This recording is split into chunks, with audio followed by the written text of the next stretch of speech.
Uma questão que eu gostaria de colocar, é uma pergunta que eu faço. Tem o povo direito à manifestação livre? A Constituição garante liberdade de expressão e manifestação.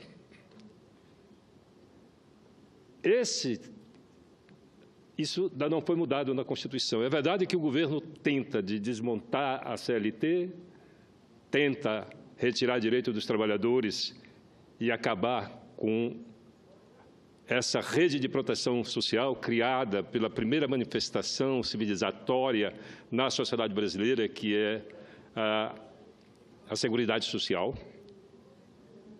Mas os direitos de manifestação, esses estão assegurados na Constituição.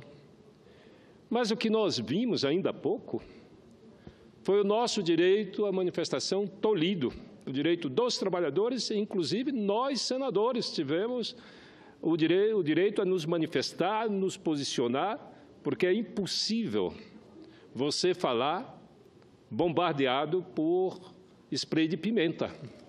A primeira coisa que você perde é a fala.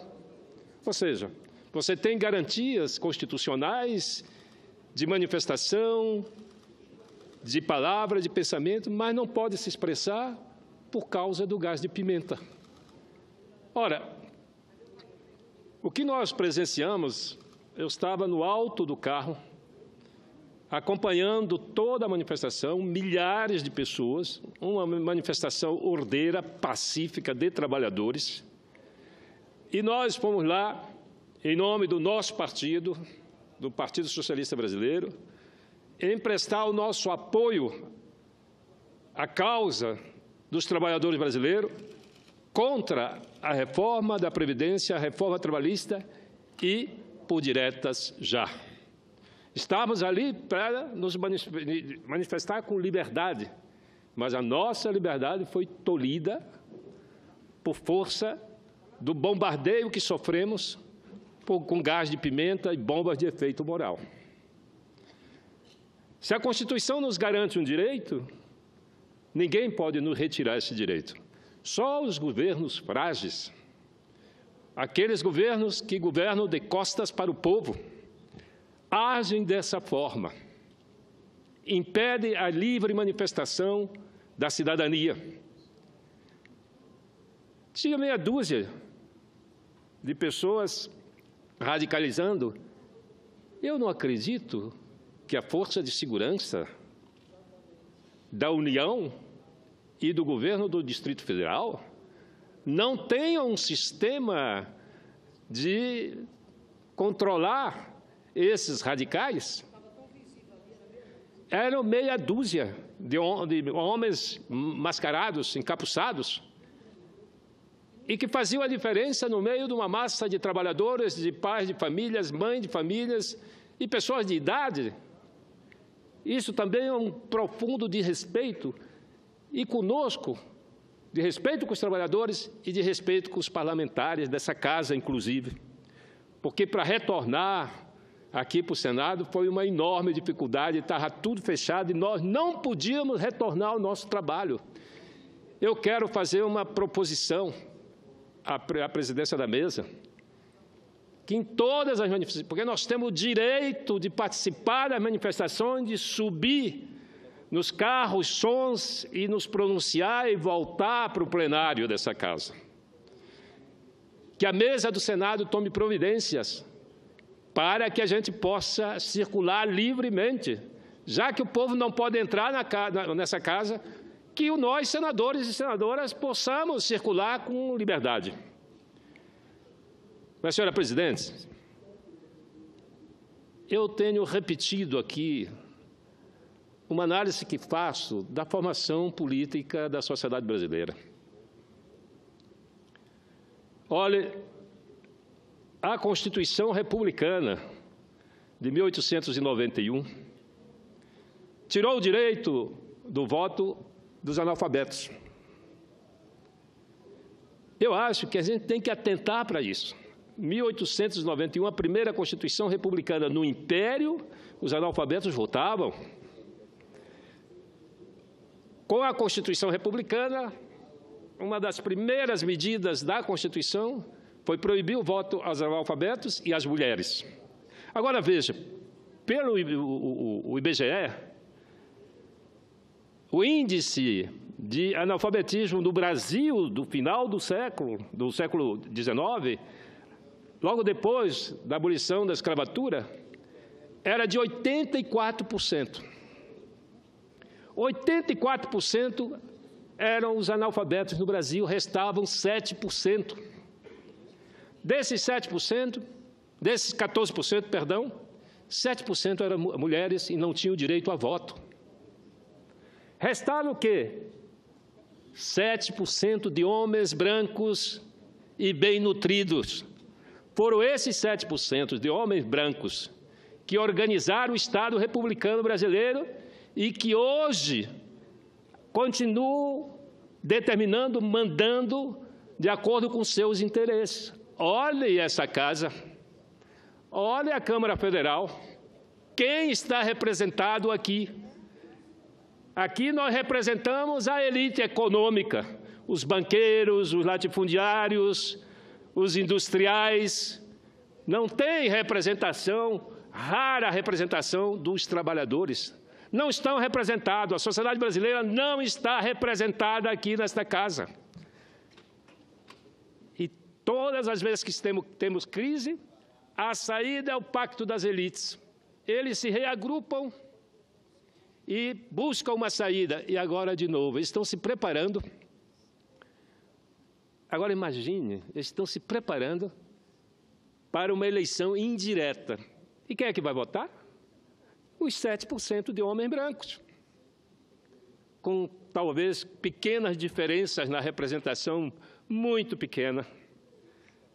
Mas quem vai escolher o novo presidente da República, se passar essa eleição indireta, são esses 7% de homens brancos, como sempre aconteceu na vida política brasileira. É por isso que o povo vem para a rua.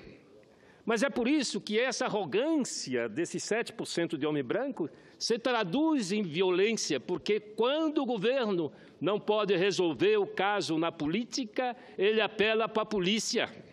E é o que nós vimos. Esses governos são incapazes de conciliar os interesses da sociedade brasileira, recorrem à repressão e à violência. Senhores senadores, eu fui governador do meu estado. Eu aposentei a polícia, o batalhão de choque, aposentei o cacetete, as bombas de efeito moral, não precisava.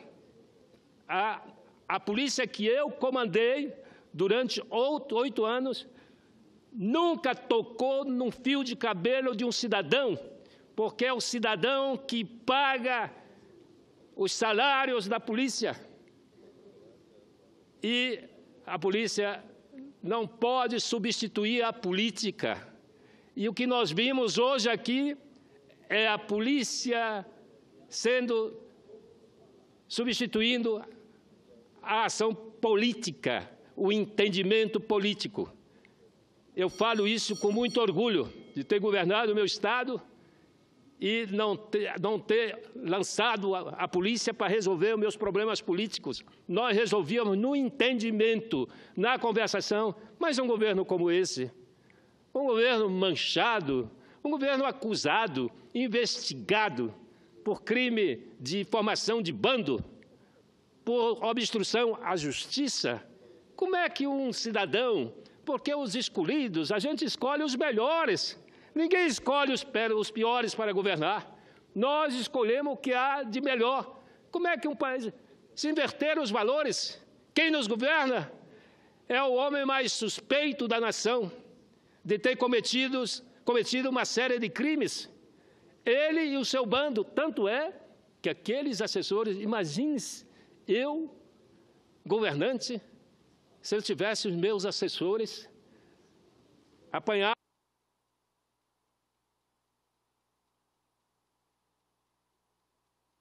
Diria que isso poderia acontecer.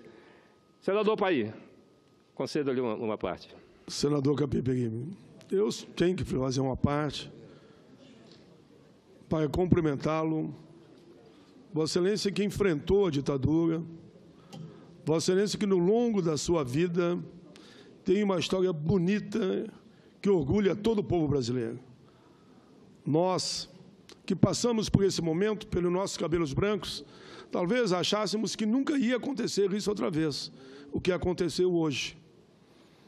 Como disse muito bem Vossa Excelência, todos que estiveram lá, o senador Lindbergh chega agora, que esteve lá também durante um longo período, cavalaria, aqueles carros blindados, acuando o povo, espancamento, sangue correndo, as pessoas pedindo, por amor de Deus, um copo de água, porque a garganta com aquele gás que eu nunca tinha visto, e fui ver hoje, eu nunca tinha visto, nunca tinha recebido gás de pimenta na cara.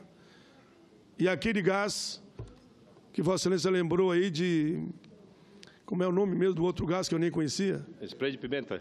De pimenta e o outro é... De efeito moral. De efeito moral, exatamente. Eu nunca tinha respirado aquele gás. Fiquei asfixiado. Me deram um gelo.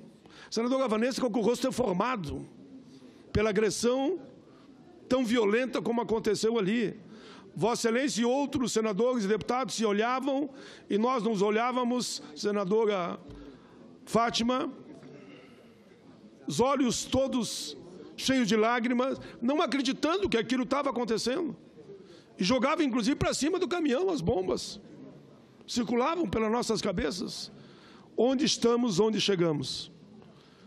Eu duvido que tenha um democrata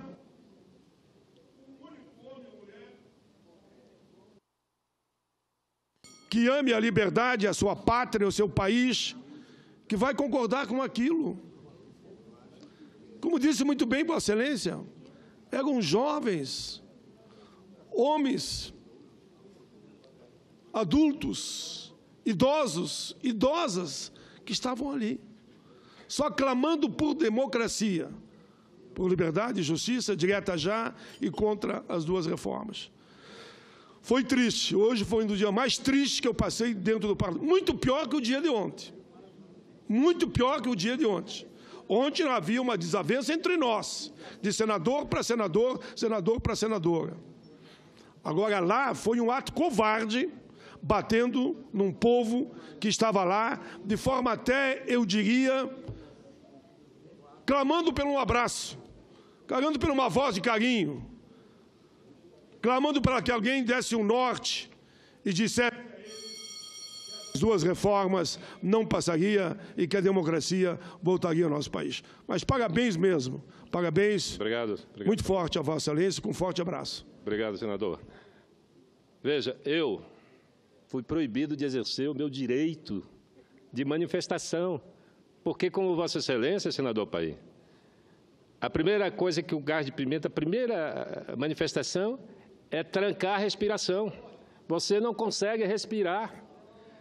A minha companheira de vida e de luta, a deputada Janete Capiberibe, ela é asmática e ela sofre de edema de glote.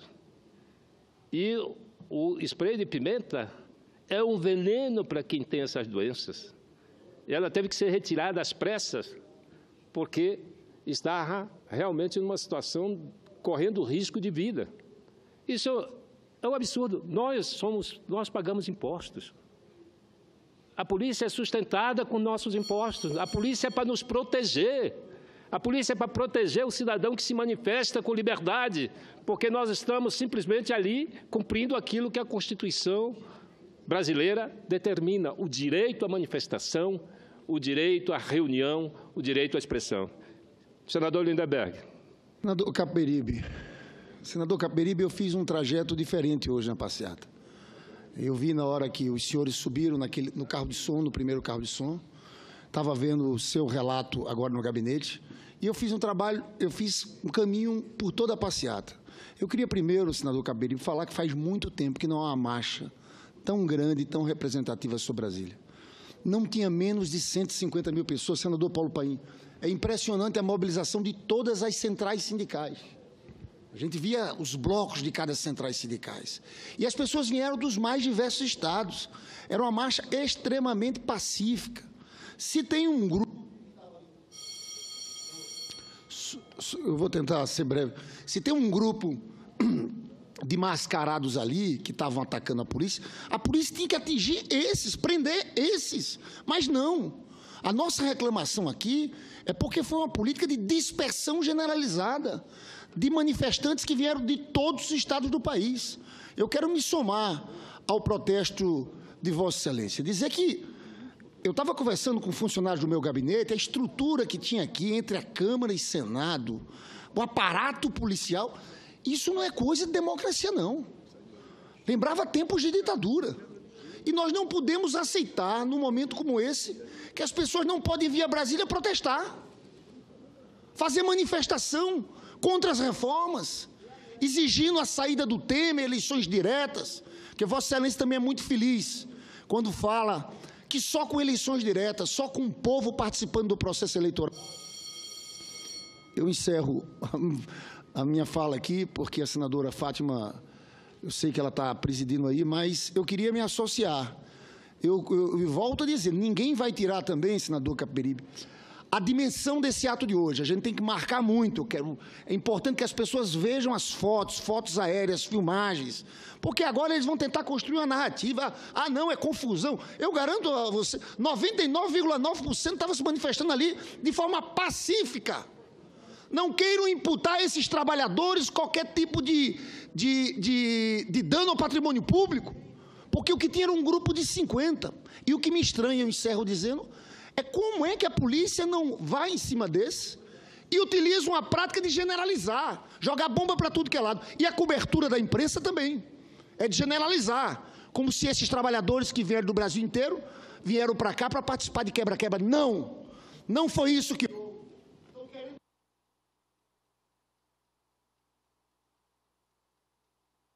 Desculpa, não estou entendendo tanto rigor, minuto a minuto, tanta campainha.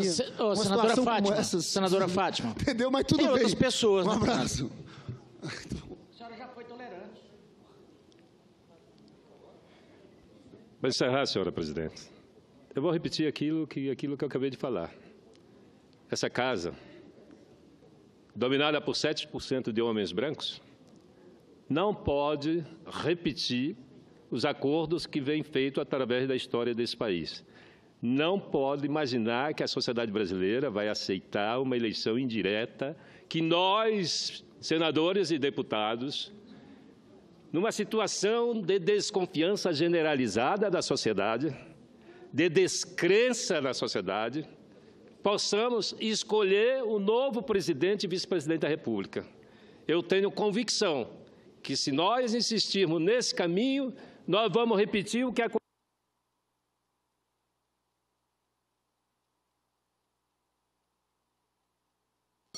Há um ano atrás, eu adverti essa casa que o caminho do confronto não era a solução para a crise. E aqui estamos nós, um ano depois, mergulhados na crise política. Portanto, não há mais que dizer que o Congresso Nacional pode resolver a crise política brasileira. Não, está descredenciado, não tem legitimidade, não tem a confiança popular para dar essa condução. Portanto, nós não podemos errar a segunda vez. Erramos a primeira, porque naquele momento lá atrás era para nós termos feito a eleição direta lá atrás. Ou então, eu levantei uma questão de ordem aqui nessa casa, para que o processo que corria contra a presidente Dilma Rousseff também corresse contra o vice-presidente Michel Temer, porque também estava denunciando. Todo mundo sabia, senadora? Senador Capi, eu já vou encerrar. Muito importante. Prometo encerrar. Todo mundo sabia que ele também estava implicado, porque a estrutura política brasileira que ruiu, apodreceu e não tem outra saída que não seja pelas urnas. Vamos dar voz ao povo e vamos resolver a crise política.